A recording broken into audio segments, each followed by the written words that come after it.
கோழி முட்டை எடுத்துக்கிட்டிங்கன்னா உண்மையிலேயே இன்றைக்கு நவீன அறிவியல் சொல்லக்கூடிய உணவு கூறுகள் எல்லாவற்றையும் கொண்ட ஒரு உசத்தியான உணவு என்று தான் சொல்லணும். அந்த அளவுக்கு மிகச்சிறந்த உணவு. காலை உணவாக எடுத்துக்கொள்வதற்கு ஒரு நல்ல வேக வைத்த முட்டை வந்து மிக மிக ஒரு அற்புதமான ஒரு தேர்வாக இருக்கும். இன்னும் கூட சொல்ல போனால் முட்டை வந்து ஒரு கேப்சுலேட்டட் விட்டமின் டானிக் அப்படின்னு சொல்லலாம். ஒரு சின்ன சைஸில் ரொம்ப மாத்திரையாக நம்ம பார்க்குறோம் விட்டமின் மாத்திரை, இது கொஞ்சம் பெரிய சைஸான விட்டமின் மாத்திரைன்னு கூட சொல்லலாம். அந்த அளவுக்கு நிறைய விட்டமின்களையும் புரதச்சத்துக்களையும் கொழுப்பு சத்தையும் சேர்த்து கொண்டிருக்கிற ஒரு பொருள் வந்து கோழி முட்டை.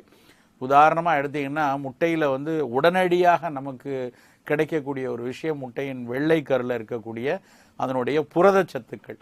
பல்வேறு புரதச்சத்துக்கள் முட்டையினுடைய வெள்ளைக்கருல இருக்குது. ரொம்ப குறிப்பாக இன்றைக்கு நவீன அறிவியல் மிக குறிப்பிட்டு சொல்கிறது என்ன அப்படின்னா வந்து முட்டையில் இருக்கக்கூடிய